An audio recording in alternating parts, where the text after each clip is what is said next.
Let's paint a picture. A patient walks into your clinic. Good news! Her breast cancer is gone. The surgery? A total success. But the pain remains. In fact, it's getting worse. So how exactly do you treat a patient when the cancer is cured, but her quality of life is literally being stolen by chronic post-surgical pain? Well, let's dive into it. Welcome to The Explainer. Today we're doing something a little bit different. We've set this up as a problem-based learning session to really sharpen your clinical reasoning. We're going to tackle a complex, real-world case of post-mastectomy pain and walk through the diagnostic and management steps together, leaning on the latest evidence from the American Society of Regional Anesthesia and Pain Medicine. Here's our roadmap for today. We'll start with the patient presentation, narrow the differential, and define PMPS. Then we'll look at physical therapy and exercise, evaluate interventional procedures, and wrap up by synthesizing an action plan. Okay, let's jump right in. Section 1. Patient Presentation. Let's step right into the exam room and meet our patient. All right, here are the key details from the chart. We've got a 45-year-old female, 8 months out from a bilateral mastectomy and axillary lymph node dissection for invasive ductal cell carcinoma. She's been referred to your pain clinic for progressive right-sided chest wall pain. She describes it as constant burning and stabbing right around ribs 4 to 6.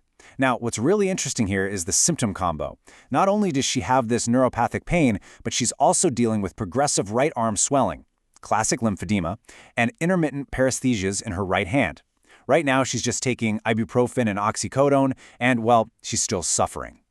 So, I want you to pause for a second. Put your clinical hat on. Based on this history, 8 months post-op, burning and stabbing chest pain, arm swelling, what's your differential diagnosis? What absolutely needs to be on your list before we jump to any conclusions? Section 2, narrowing the differential. Because in any clinical scenario, we have to rule out the scariest possibilities first. We have to address our red flag rule-outs. The absolute, non-negotiable first thing we must consider is a local recurrence of breast cancer. Now sure, the rate is relatively low. We're talking maybe 2 to 3% for a chest wall or a local regional recurrence, but it's a massive, highly consequential diagnosis. We also need to rule out metastatic disease, which often shows up as bone pain. Next up, infections. Think mastitis, cellulitis, or an abscess. Though actually, those are way more common early in the post-op period, not 8 months out. And finally, we've got to consider radiation-induced brachial plexopathy, assuming she had prior radiation. To safely evaluate this patient, we follow a very structured, step-by-step workup. Step 1, a thorough history to really characterize that pain. Step 2, a targeted physical exam. We are actively feeling for masses that might indicate recurrence and checking that swollen arm for pitting, skin thickening, or a positive stemmer sign for lymphedema.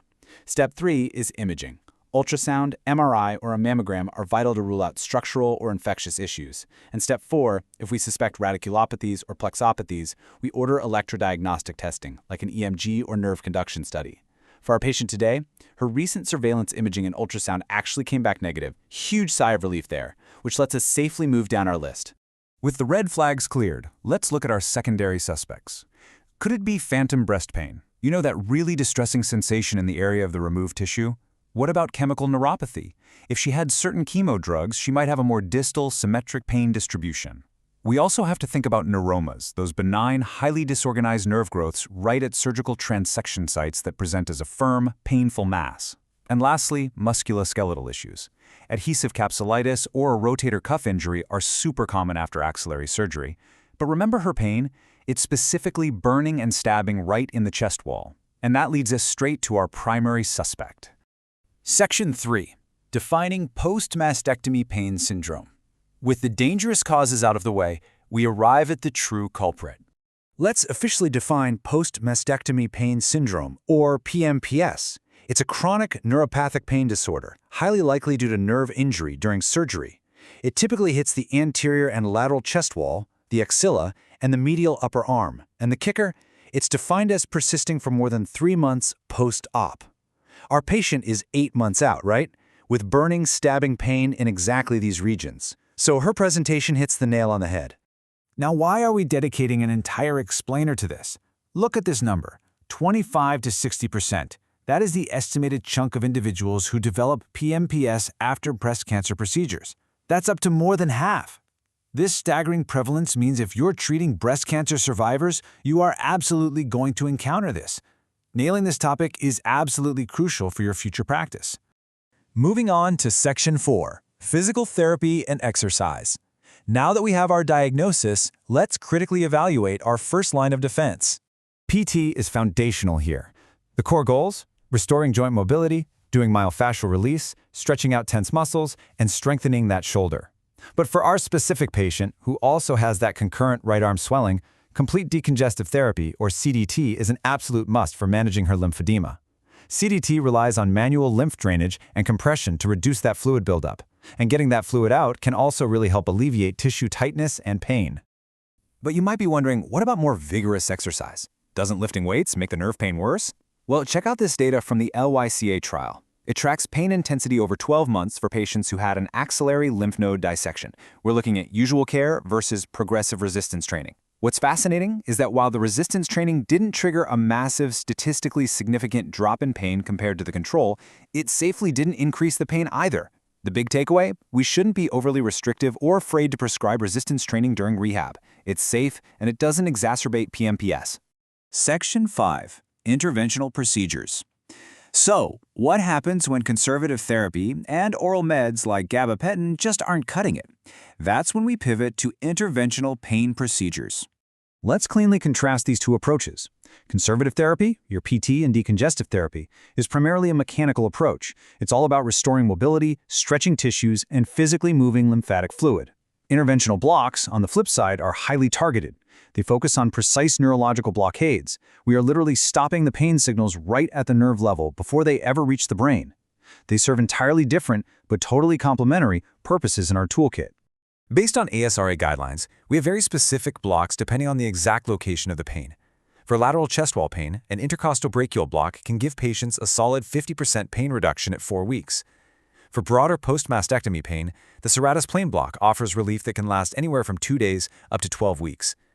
If the pain is hitting the pectoral or upper chest wall, PEC's I and I blocks are fantastic, even showing decreased pain at 3 months post-op. And for chronic anterior chest pain, a paravertebral block beautifully targets the sympathetic outflow. Knowing exactly which block targets which anatomical area is the secret sauce to a successful referral.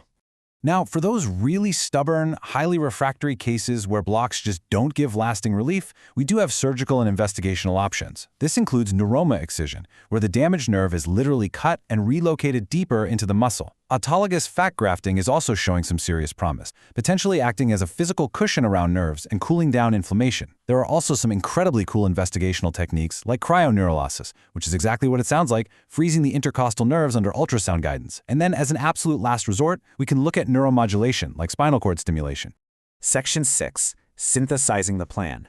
Let's bring all this evidence, all these complex pathways, right back to that 45-year-old patient sitting in our clinic who just desperately wants her life back. Here is our definitive, evidence-based, multimodal action plan built exactly for her. Step 1, we optimize her pharmacotherapy. She's relying on opioids and ibuprofen right now, but we really need to transition her to targeted neuropathic agents like gabapentin or SNRIs. Step 2, she absolutely must continue her complete decongestive therapy for that right arm lymphedema. Step 3, because her pain is severe and refractory, we're going to consult interventional pain for a targeted block, likely a PEX 2 or serratus plane block given her specific chest wall symptoms. And finally, Step 4, we must actively monitor her psychological well-being. Chronic pain and poor sleep take a massive, massive mental toll. And this quote perfectly sums up our core takeaway for today. Designing an individualized physical therapy plan addressing the 4 major principles in a multimodal approach has been beneficial for patients with breast cancer pain and postoperative pain. Guys, there is no magic bullet for post-mastectomy pain syndrome. Management has to be individualized, it has to be deeply patient-centered, and it absolutely must be multimodal. So I'll leave you with this final thought. How are you going to integrate this evidence into your future clinical practice? When that next patient walks in with a cured cancer but lingering, debilitating pain, how will you systematically work through the differential and build a multimodal plan to finally give them their quality of life back?